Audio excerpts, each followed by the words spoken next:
Yeah, the thing we need to remember is AI is our creation. Like we're the parent, Yeah. we're the parent, and if we're worried about how the kid is going to turn Yeah. out, then we should really think about what we're putting into it as far as raising the child. So Yeah. yeah, and no, this is a good discussion, and I think you're right about a lot of this stuff.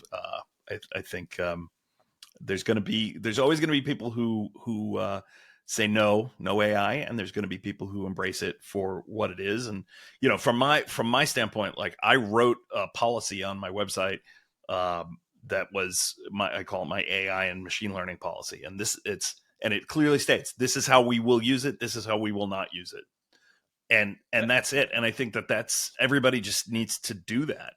And then if a client isn't comfortable with our use of AI, then they know, right? Okay, this is not the company that I want to work with, and that's Yeah, it. fair And enough. I've tried to address what I think.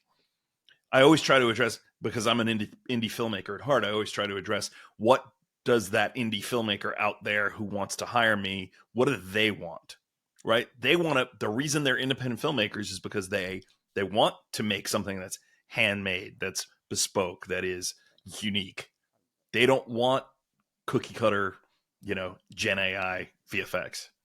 If they did, Yeah. they would do it themselves with Midjourney and Yeah. the Photoshop AI, and etc. Right? They wouldn't even be talking to me. But the ones who are talking to me, they want that handmade, you know, uh, that human input, right?